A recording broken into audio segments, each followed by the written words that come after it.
Llegamos, tras el recorrido de estos días, a la hora de la verdad. Lo anticipaba el primer día, que después de 4 días de escuchar acusaciones, pues al final tendríamos que afrontar el momento de la verdad, ¿no? El momento en el cual hace falta tener un veredicto y tras ese veredicto, pues quizás, si es de culpabilidad, una sentencia.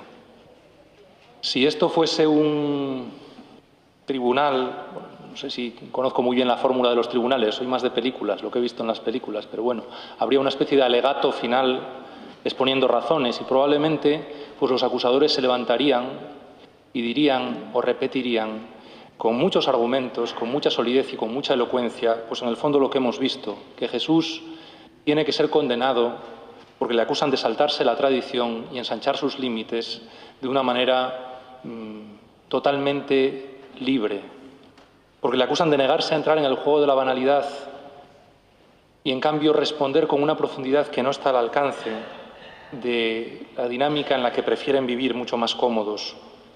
Le acusarían de ser un Mesías débil, una vez más, y de encima defender que la lógica del poder es la lógica del servicio y no la de la fuerza. Y le acusarían de proponer una manera de entender la felicidad que no solo es incomprensible, sino inimitable para ellos, ¿no? Cuando es mucho más fácil una verdad, una felicidad suave, alegre, solo jubilosa, pero sin el reverso de la historia. Tras esta exposición, pues quizá, si este fuera otro juicio, pues la propia defensa expondría sus argumentos una vez más. Y tal vez, si en un giro de estos de guión inesperado apareciese un testigo de última hora, o Jesús quisiese hacer un discurso elocuente defendiéndose a sí mismo, pues probablemente si lo quisiera hacer, lo que diría es lo que hemos escuchado en el Evangelio de hoy. Habéis oído que se dijo, amarás a tu prójimo, a tus amigos, etc. Pero yo os digo, amad a vuestros enemigos, haced el bien a los que os odian. Y haría una declaración no de su defensa, sino de su amor. Y a lo mejor en el mundo ideal o en un mundo de finales felices, pues todo el mundo quedaría muy conmovido y dirían, este es un buen hombre. Pero ese no es el mundo en el que le tocó vivir ni en el que nos toca vivir a nosotros. Así que llegamos al momento de la verdad.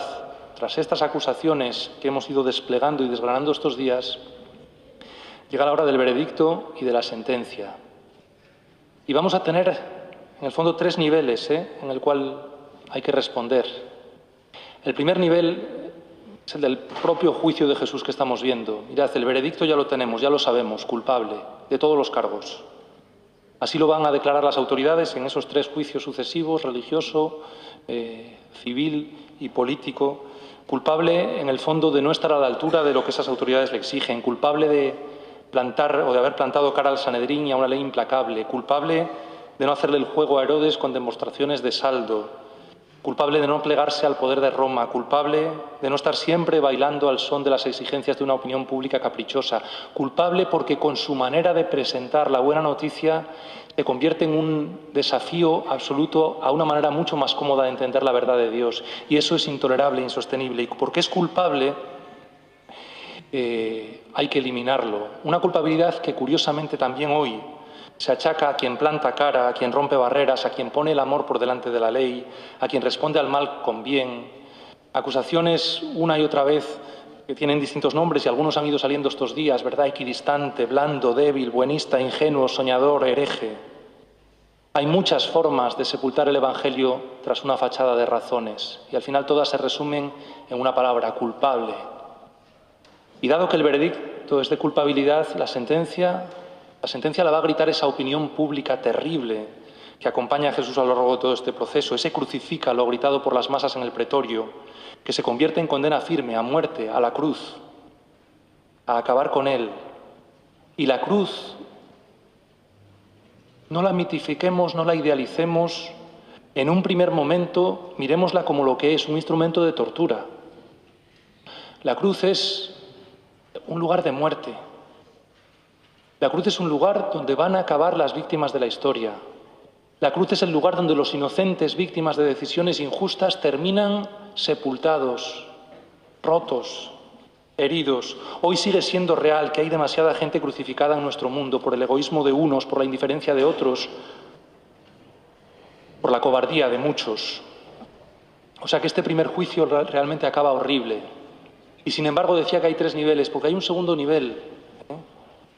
Hay un segundo veredicto y una segunda sentencia, y es el de Dios. Dios también va a dar su veredicto y su sentencia.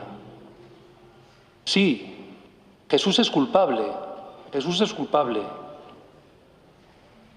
Pero si Dios nos contase de qué es culpable, Jesús es culpable de amar, más de lo que se puede exigir, de mostrar un amor diferente, inconvencional, un amor capaz de romper los muros del odio, un amor que elige darse mucho más de lo que sería esperable, un amor que se convierte en servicio, un amor a amigos y enemigos, un amor que va mucho más allá de la medida, de la sensatez o del sentido común, un amor que no anda llevando las cuentas.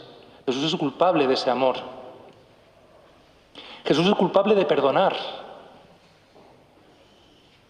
Va a perdonar hasta el último momento, hasta que en esa misma cruz proclame con absoluta libertad: Padre, perdónales porque no saben lo que hacen. Hasta en ese momento. Mirad, pero para nosotros el perdón es difícil. Nosotros al perdón le ponemos tantas condiciones. Bueno, yo para perdonar tengo que... bla, bla, bla. Pero el perdón de Jesús, el perdón de Dios que Jesús muestra, es un perdón radical, incondicional, mucho mayor de lo que sería esperable. Y Jesús ha pasado toda su vida ofreciendo y mostrando el perdón de Dios. Jesús es culpable de esta misericordia, ¿no? Jesús ha levantado a la adúltera, ha devuelto la esperanza a Zaqueo, ha perdonado una y otra vez porque es el camino hacia la verdadera reconciliación, porque si construimos las relaciones sobre la exigencia constante, si estamos siempre poniéndole condiciones al perdón, estamos perdidos, porque si nos exigimos perfección, ¿quién podrá enarbolar esa bandera? Solo el perdón de unos a otros en esta vida es capaz de construir o de reabrir caminos. Culpable de esto. Jesús es culpable de decir la verdad, lo es, de proclamar una verdad difícil, hiriente, la verdad de un Dios diferente al que creían aquellos que hablaban siempre en nombre de Dios. Una verdad tan sorprendente que descoloca a los que se creen puros, perfectos y guardianes de las esencias. La verdad que Jesús define en sí mismo cuando dice: yo soy el camino, la verdad y la vida. Es una verdad que no se pliega ante el temor, que planta cara a las amenazas, pero planta cara desde la paz, desde el silencio, desde la respuesta del manso. Pero es la proclamación de la verdad de un Dios que opta por los más pequeños. Esa verdad es una justicia diferente a la de la ley. Jesús es culpable de optar por los más pobres, sí lo es. Más aún, es culpable de ser él mismo pobre, porque ese es el secreto de las bienaventuranzas, que Jesús en su mensaje es creíble, radicalmente creíble, y su promesa trastoca el orden de las cosas y una y otra vez nos hace mirarnos en un espejo al que no estamos acostumbrados a vernos, porque todos aspiramos a la riqueza de distintas maneras. Y una y otra vez Jesús nos redirige la mirada y dice: donde estén los pobres de nuestro mundo, allí está Dios. Y ahí tienes que empezar a buscar. Y hay pobrezas de todo tipo. ¿Quiénes son los últimos? Siempre hay últimos en todos los ámbitos de la vida, desde nuestras familias hasta nuestra hermandad, hasta nuestra sociedad, hasta el mundo en el que vivimos. ¿Quiénes son los últimos? Porque Jesús nos invita a mirar ahí, esa es su verdad. Y es culpable, en fin, de devolvernos la confianza. Porque bajo el imperio de la ley, ¿quién puede salvarse? Nadie. Bajo el imperio de la ley solo hay miedo, desconfianza, temor a no estar a la altura.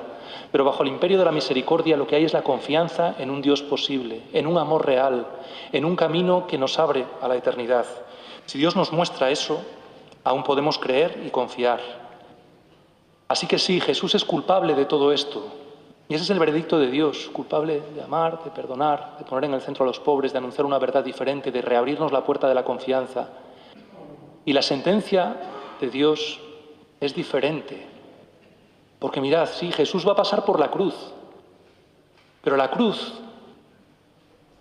desde la perspectiva de Dios, es el lugar al que Jesús va para dar el último abrazo a las víctimas. Jesús sube a la cruz por última vez.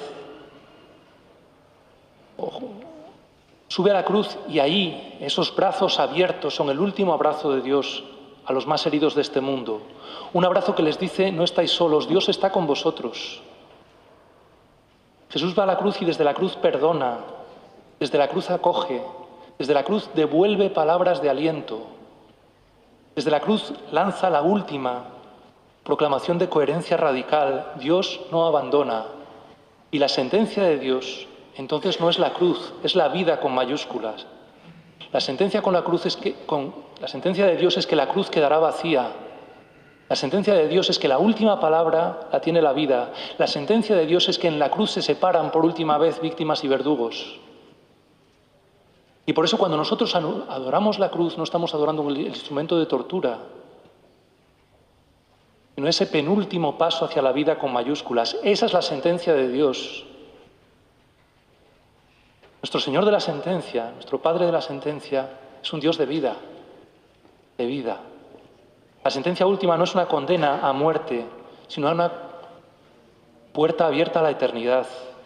Pero os decía que hay 3 niveles en este juicio. El primero, el de los que acusan y condenan y ejecutan a Jesús. El segundo, este juicio de Dios que sentencia. Pero el tercero es el nuestro, el que tenemos que dar cada uno de nosotros. Os lo dije el primer día y ahora voy a intentar volver a ello. Aquí al final cada uno de nosotros, con nuestra vida, con nuestros pasos, con nuestra fe, con nuestros pies de barro, pero con nuestro corazón apasionado, con nuestra coherencia o incoherencia, cada uno de nosotros, en el fondo, estamos haciendo un juicio sobre la vida de Jesús y con nuestra vida estamos proclamando una sentencia. Estamos siendo testigos a favor o en contra. Estamos siendo testigos del amor o del odio. Estamos siendo testigos del perdón o de la exigencia que no admite al prójimo. Estamos siendo testigos de la justicia de Dios o de una justicia tan apegada a la ley que es imposible de cumplir. Estamos siendo testigos del amor a amigos y enemigos o solo del amor a los que piensan como yo. Y mirad, somos testigos con nuestras palabras un poco, pero sobre todo somos testigos con nuestras obras, con cómo vivimos, con cómo actuamos, con cómo nos movemos, con cómo afrontamos la vida. En el fondo, Jesús no va a ser creíble si no lo hacemos creíble en este mundo quienes decimos seguirle. Porque hoy en día somos nosotros los testigos del Evangelio. Hoy en día somos nosotros quienes tenemos que hacer creíble que es posible este amor con nuestra vida. En definitiva, hoy en día somos nosotros quienes tenemos que decidir en qué lado del Vía Crucis nos vamos a colocar. Porque podemos estar en muchos sitios. Podemos ser espectadores que lo ven de lejos, ligeramente conmovidos, ligeramente inquietos o tranquilamente distantes, ¿verdad?, sin dejar que a uno le afecte mucho. Podemos ser aquellos que llevan a Jesús al Calvario. Si somos de los que condenan, si somos de los que etiquetan, si somos de los que construyen desde el poder que anula, si somos de los que dividen, si somos de los que insultan, si somos de los que se niegan a creer, se niegan a arriesgar, se niegan a abrir los brazos para que todos aquellos que lo necesitan encuentren un abrazo que les habla de un Dios que acoge. O sea que podemos ser verdugos también, pero podemos elegir estar más cerca del Señor. Podemos ser Verónica o Cireneo, que le cuida, que le ayuda a cargar con la cruz. Y al final, podemos ser y seremos como aquellos que huyen, como aquellos que le niegan por miedo, o como aquellos que a la hora de la verdad se plantan al pie de la cruz. Y ahí tenemos al discípulo amado y tenemos sobre todo a María, nuestra Madre. Ella es la última testigo de la posibilidad de seguir hasta el final. Tenemos que colocarnos y tomar partido, porque si no lo hacemos conscientemente, lo estaremos haciendo inconscientemente, junto a los jueces injustos o junto al Señor de la vida. junto al que huye o junto a esta Virgen que llora, herida pero no derrotada. Llora porque comparte el sufrimiento de un amor no correspondido. Llora porque acepta que la lógica de este mundo pueda pisotear la dignidad de los inocentes y sin embargo no puede acabar con ella. Llora porque en su llanto silencioso hay un último hágase, como los que ha ido diciendo a lo largo de toda su vida. Ese hágase silencioso que ni siquiera toma forma de palabra, sin embargo es el grito más claro y contundente de ese Gólgota, donde madre e hijo se miran por última vez y ambos dicen hágase. Y así, esa última sentencia de hijo y madre, convencidos, confiados, radicalmente entregados, nos abre a todos el camino de la esperanza.